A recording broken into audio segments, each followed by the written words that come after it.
what is right, Honorable Speaker, and I am here today to do what is right for the people of Kenya. I am here to do what is right not just for the people of Mount Kenya. I am here to do what is right for the greater good of the Republic of Kenya, Honorable Speaker. And that is why I rise to support this impeachment motion, Honorable Speaker.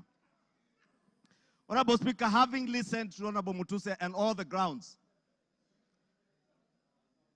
and having looked at the Constitution, Honorable Speaker, and I would beg for us to look at Article 150 on the removal of a deputy president, the reasons as to why you may remove a deputy president from office. The first one is on the ground of physical or mental incapacity to perform the functions of that office. We have no capacity to determine the physical and mental capacity of the deputy president, Rigathi Gachagua. But on impeachment as a second ground, the first ground is on the ground of a gross violation of a provision of this Constitution or any other law. The question that begs is whether one Rigathi Geoffrey Gachagua has contravened or has grossly violated one provision of our Constitution.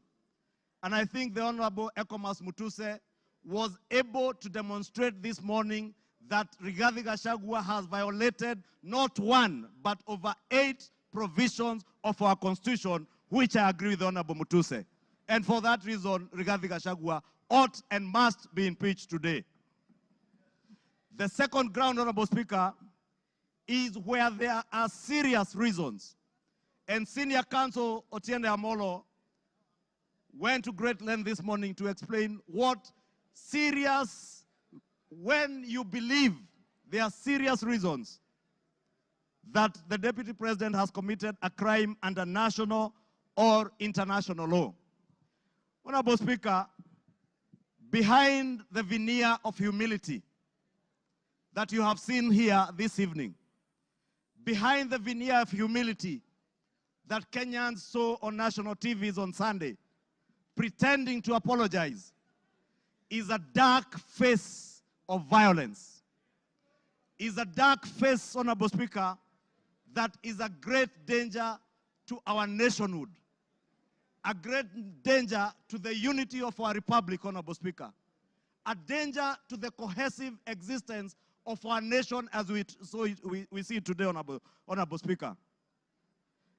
On the first ground, Honorable Speaker, on the remark of Serikali ni kampuni, it pains me, Honorable Speaker, as I say, not just as leader of majority, but as a member of parliament of Kikuyu constituency, and also as a son of the mountain, where I come from. That, Honorable Speaker, today, the community I come from is being depicted as a community that is entitled and privileged. We are a community, Honorable Speaker, that has love for other Kenyans and other communities in our republic. We are a community that is known for our hard work and resilience, not for entitlement. We are a community that is peace-loving and that believes in the unity of one indivisible nation and Republic of Kenya. Rigathi Gachagua does not believe in an indivisible country. He believes in parochial, selfish, regional, and sectarian interests. And for that reason, Honorable Speaker, we ought and we should impeach the Honorable Rigathi Gachagua. Honorable Speaker, we need to ask ourselves as honorable members of parliament, who took an oath of office, Honorable Speaker, and we swore in the name of the Almighty God that we would obey, respect, uphold, protect, and defend this Constitution. And today, Honorable Speaker, what we are being asked to do is to recall those words of the oath of office that we all took either with the Bible or with the Holy Quran in our right hands, Honorable Speaker, that for a man who has grossly violated our Constitution, whether we will stand up today to be counted as protecting and defending this Constitution by sending home one Rigathi Gachagua, Honorable Speaker. I want to say I rise to the occasion today to do what is right and to reaffirm that oath that I took with the Bible in my right hand to obey, to defend, and to protect this Constitution that we all sought to defend. And I call upon all of you, honorable members, to defend this Constitution. Honorable members, for Kenyans around the country who watched in disbelief as the Honorable Rigathi Gachagua went to great length, and the Honorable Otiende Amolo told us this morning, if you have to spend 2 hours on national TV to defend corruption and tell the world how you are not corrupt, you are definitely corrupt. Honorable Speaker, the Deputy President with his legal team submitted their defense late at 4 p.m. this afternoon, imagining that we will not have the time to go through this voluminous document. If you go through what Rigathi Gachagua was telling you here, on Olive Garden Hotel, he claims that this hotel was sold by executors to a third party. Honorable Speaker, if you peruse through the documents, the third party that is said to have bought this hotel, Honorable Speaker, and allow me, Honorable Speaker, first to tell you that the joint executors of the will of the late Governor Nderitu Gachagua were Rigathi Gachagua, Advocate Njoroge Regeru, and one Mr. Mwai, who was said to have been his great friend, Mwai Madenge.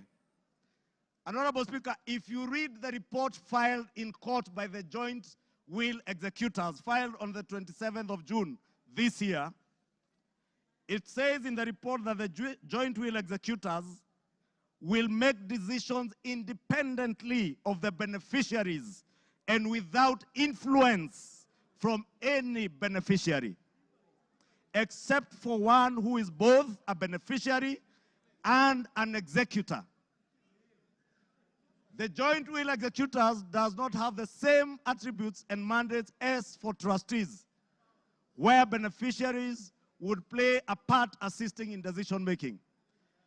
What this is saying, Honorable Speaker, a document filed in court, is that Rigathi Gachagua, as a joint will executor, was also a beneficiary of the estate of his late brother. He was not only a joint will executor, he was also a beneficiary, and he was also a purchaser for value of the estate of his late brother. Olive Gardens is said to have been sold to one gentleman that many of us know, the Honorable Gishimu Githinji, the member for Gishugu, will tell you that the gentleman who is listed here as a purchaser for value for Olive Gardens, one Peterson Jomo Mushira, was a candidate in Gishugu constituency. He is a direct proxy of one Rigathi Geoffrey Gachagua. And Honorable Speaker, I must confess, and I am sorry to my friend Peterson because I know him. I just called him this afternoon when I saw this document. And I asked him whether TM Civil Engineering Limited is his company, and he confirmed to me it is indeed his company. I therefore want to tell you Olive Gardens was purchased through the proxy of Peterson Jomo Mushira with 0 shares and TM Civil Engineering Limited with 6,000 shares. Those who have visited the Annex House, the office of the Deputy President, know this Jomo is a permanent fixture in the office of the Deputy President, and therefore his direct proxy. Honorable Speaker, we are also told, Honorable Speaker, that these very hardworking young Kenyans, in the names of Keith Ikino Rigathi and Kevin Gachagua Rigathi, who are listed on the CR12 of the documents that were tabled this afternoon by Rigathi are shareholders of Vipingo Beach Resort that owns the Vipingo property in Kilifi County, the one the Honorable Chonga was speaking about. Rigathi Gachagua told Kenyans on national TV that this property is still owned by the family and therefore is still part of the estate. Keith Ikino and Kevin Gachagua, his sons, were not joint will executors of the estate of Nderitu Gachagua.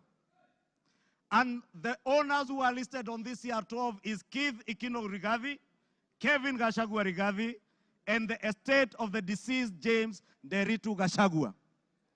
It is a rather ingenious way of trying to hide behind the estate of his late brother. And how shameful, Honorable Speaker, that the Deputy President of the Republic of Kenya would hide behind the veil of the estate of his late brother to disguise what is outright proceeds of crime, because he is a purchaser of this property, and that is why his two sons are listed as directors and shareholders of Vipingo Ridge, of Vipingo Beach Resort. But he was on national TV telling Kenyans, this is a property that belongs to the family, and we have decided to keep it. This is a House of Records, Honorable Speaker, and it is good we gave the Honorable Rigathi Gachagua an opportunity to be heard so that we can expose his lies in broad daylight or this early in the evening. And I want to tell Kenyans and all of you members, save this country from this dark face, Honorable Speaker, honorable members. Save this country, Honorable Speaker. Honorable Speaker, because of time, I know there was alluding, Honorable Speaker, if you look at the time this company, Vipingo Beach Resort, was formed, it was founded on 5th August 2008. I would guess if Keith Gachagua is 31 years old today, at the time this company was registered, he was only 15 years old or 14 years old. He cannot have been listed as a director.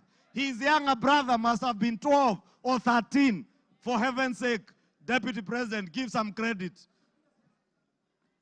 Honorable Speaker, we also had the issue of shareholding, Honorable Speaker. And we were told that in our coalition agreement, Honorable Speaker, and you are then the leader of Ford Kenya, and you know you never subscribed to shareholding in our coalition agreements within Kenya Kwanza. Anybody who subscribed to the Kenya Kwanza coalition was subscribing not to shares, but to an ideology, a shared ideology, not shareholding, as Rigathi Gachagua wants Kenyans to believe. Honorable Speaker, let me finish by saying, Honorable Speaker, that the mountain is intact. The mountain is intact.